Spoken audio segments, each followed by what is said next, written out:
What's up guys, it's me flukydev and I am making my dream game, an isometric shooter with tower defense elements, where you defend a caravan trailer from enemies, complete quests and discover secrets. The game is pretty empty right now because we started over from scratch in the previous devlog. In that part I also told you that I want to get a basic prototype up and running as soon as possible, so that's what we will be focusing on this time around. Before we start, make sure to subscribe if you enjoy watching this type of content, because I want to reach 1000 subscribers until the end of the year, so it would really mean a lot to me. Also make sure to check out the Discord server and my other social media links in the description down below. Thank you. In my opinion, the scene was super empty and boring. The only stationary object in the scene was the caravan trailer that is going to be the player's base later. So I spent some time drawing a small selection of dead trees and street lights. I also messed around with the lighting and now the area doesn't look as pale as before, even though the placement of the objects is completely random and makes no sense at all. Don't worry, I will make an actual map for the game later. Anyway, when I messed around with the changes I had made, I suddenly encountered a big problem. I still had to code bullet collision behavior for bigger solid objects like the caravan. The caravan already had a collider, but its only purpose was to prevent entities like the player from walking into it. So at the moment bullets simply went through the caravan and this had to be changed.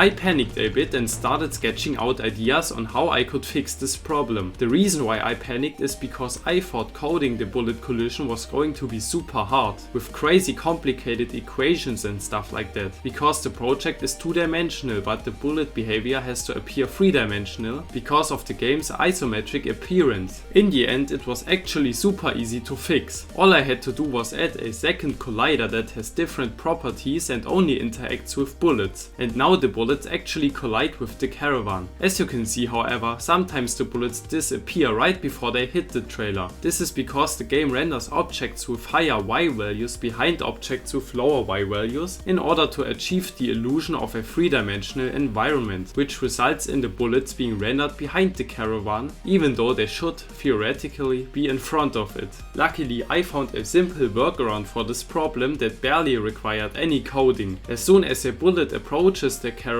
from below, the bullet will forcefully be rendered above all other layers. I am certain that this workaround will cause problems in the future, but right now it works just fine. And just like that, all of the big issues are fixed and we can focus on gameplay mechanics again. I added a unique walk animation to the zombie enemy and made it attack the player, because it didn't do so until now. I also added death animations for both the player and the zombie. Wait, what's going on?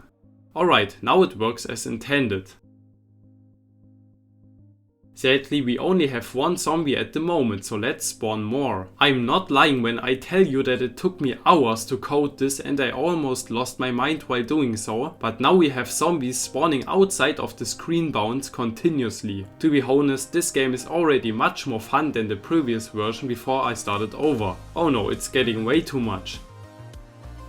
Anyway, shooting these zombies is way too easy, so right now is the perfect opportunity to implement magazines and a reloading mechanic to prevent the player from shooting forever without stopping. I could have just added a common reloading mechanic where you press a key and your gun reloads, but I wanted to have something more unique in my game. As you can see, I added a magazine item, so let's pick that up. Now you might think that the gun disappeared, but I also added a simple inventory and when we open it we can find the gun in there. I added 6 slots and you will equip whatever item you put into the big slot at the top. When you hover over an item with your cursor, the item stats will be displayed in the top right corner. This gun, for example, deals 1 damage, can fire 4 bullets per second and currently has 8 out of 24 bullets loaded, so let's reload it. We can grab this magazine item right here and select the gun, and as you can see, the gun will slowly reload.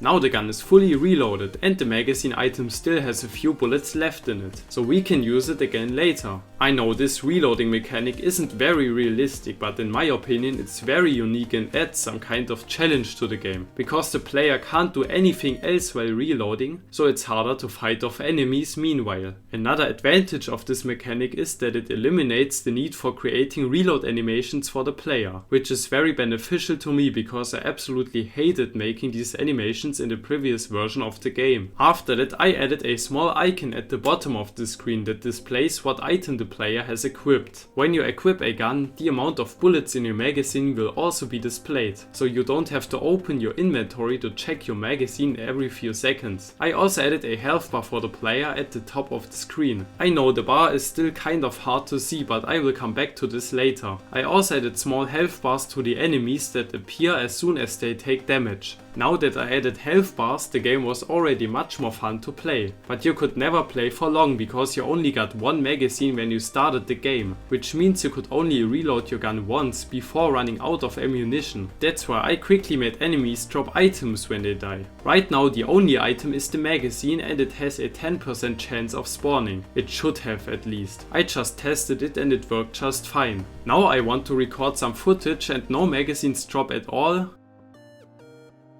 Here we go.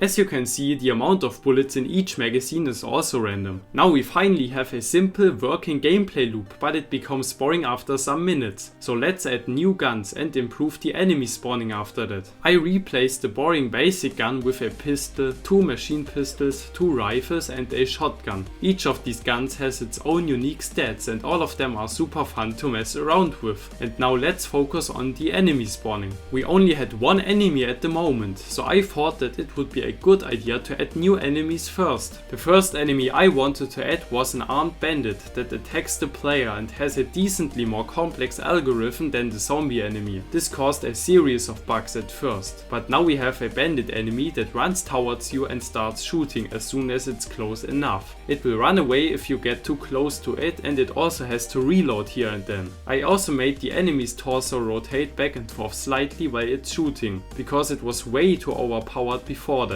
Every single one of its bullets hit you. It took me quite some time, but now the bandit enemy works as intended and adds a fun, new challenge to the game. I only have to make sure the bandit enemy always spawns with a pistol, because it becomes unbeatable as soon as it equips a faster firing gun.